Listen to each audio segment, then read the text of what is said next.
Ma'am Sir, magandang araw po sa inyo. At ngayon po ay dito po tayo kina Nanay Yoli at kay Wina, kanya pong anak. At ating pong bibisitahin dahil ito po kung ano pong kalagayan po nila ngayon dahil nilagdat po si nanay noong nakaraan. At ito mga Ma'am Sir ay nadatan po natin si Wina na kung saan ay naggagayak po ng nila pong mauulam ngayong tanghali. At yun nga, papaya ang kanila pong ulam ngayon, gugulayin po nila. At ang sabi ay ha, tinula daw. Tinula daw na walang manok. Ayun mga ma'am sir, ay ating pong kinumusta sila. Kung ano na po yung kalagayan po nila ngayon. Ayun po.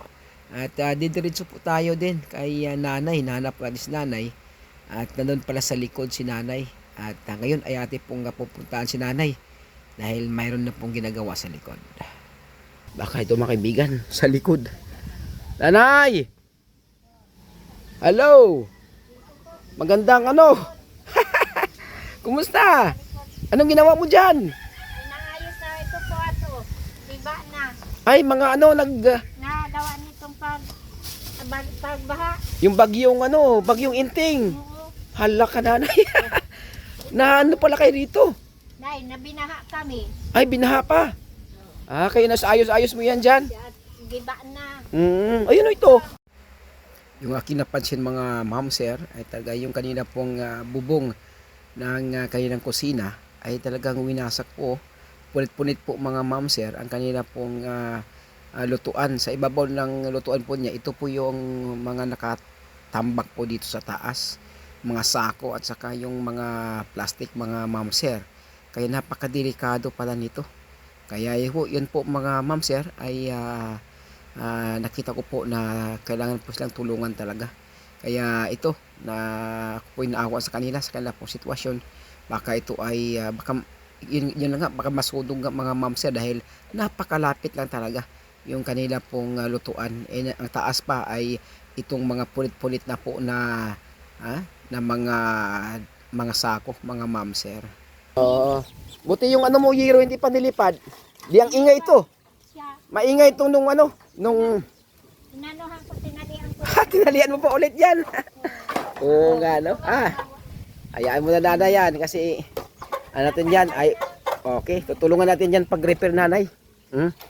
Ayusin natin yan. Kaya po mga ma'am sir ay sige. maabot na po yung mga Nanay. materialis natin Opo. pong Si Wina dito hinahanap. ay nagluto to ng papaya. Nag-iipon po ng materialis po mga ma'am sir at meron na po tayong ilang semento. Pang ulam. Oo nga no. Kung ito Ay, ay tama. Sabi ko nga kung may nagkatay ka ng manok kasi papaya.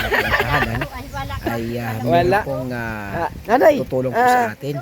Meron pong panday mga ma'am sir na volunteer po siya.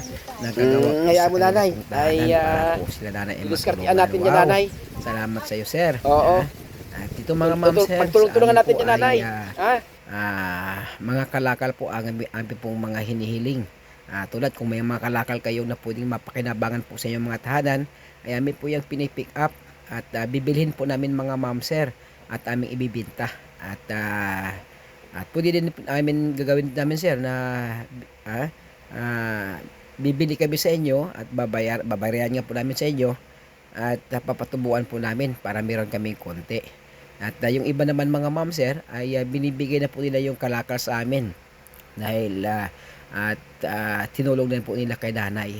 Kaya yun po mga ma'am sir yung aming pong ginagawa rito. Ay wala po kaming pera na pwede naming itulong talaga kay nanay, kundi gumawa po ako ng paraan para makatulong na magiging involved din po yung ating mga kababayan, yung ating mga mamayan kung meron silang mga kalakal. Yung mga ma'am sir, isa sa mga programa po natin para po sa ating mga senior citizen o mga nangangailangan. At ito lang po yung ating pong ating pong tinutulungan sila nanay at saka si Wina. At next po pala ay abangan po ninyo ang kwento po nila Wina at ni nanay sa kanila pong buhay po nila mga ma'am sir. Ayun po mga ma'am sir. At dito pupunta po kami dahil may nakita po akong paninda po si nanay. Ay, sige ma'am sir, at pupunta natin sila. Nanay, pwede pumasok? Sige na po. Oo. Dito lang sa sala. Yan, kaya ito. Wina. Para di ma- Oh, para di mawala. ay talagang Wina, oh. Talagang gigisahin daw ni Wina sa bawang lagyan ng manok. Ito nga po, oh. May, yan na ang ano namin. Oo. Ito na yung ulam nyo ngayon. Yan, ito. Oo, nanay, ano yan? Tindahan para may pang ano dito sa Uy, may- ano namin. May malit ka na tindahan dito. Ano po, meron Agay, lalaki to nanay. para di mawala. Anong mga paninda mo nanay? May gatas. May gatas, mayroong may coffee. bitsin, may kape, Oo. may asukal. Ay, Lahat wow. Meron ka nang itong mga ilang, ano. kahit po ilang Oh, ano lang ito? yan. Mga Asukal. asukal. Uy, may ka pa. Oh, ano yan? May sabon. May sabon. Ano ito? Itlog. Itlog. Hala, itlog. Ayun mga kaibigan, no? May itlog na. Ay, paninda mo nanay.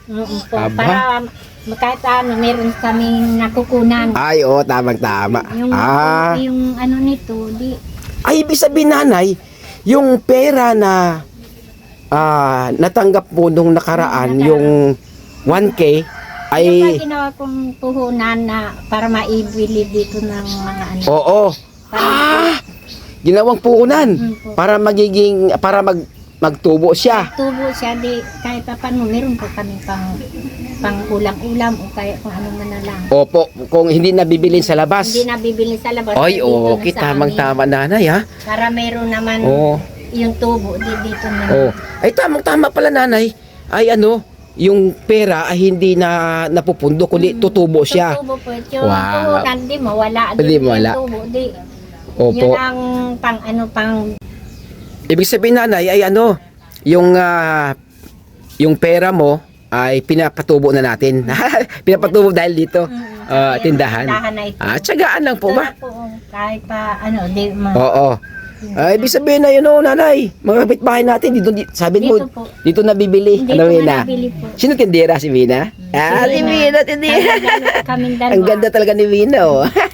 Kaming dalawa na ano dyan. Kayo dalawa yung Siya pinababantay ko, ako lang ang nag-ano ng wow naman. Oh, galing naman.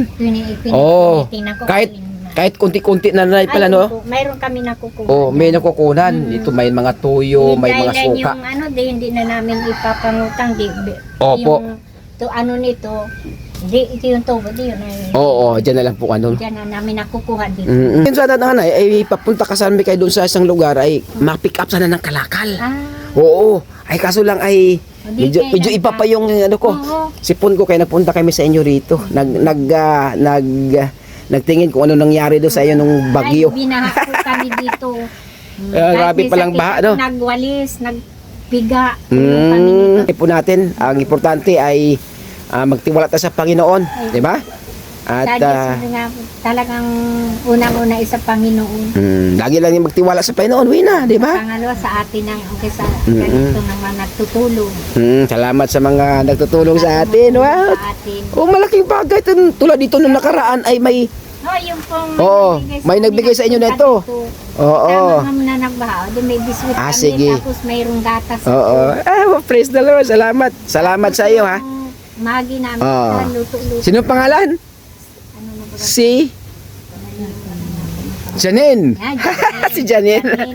Thank you, Janine. Salamat din doon kay Janine. Thank you, Janine, ha. Dito dahil nung pagbahay na namin. Ginamit mong pang merienda.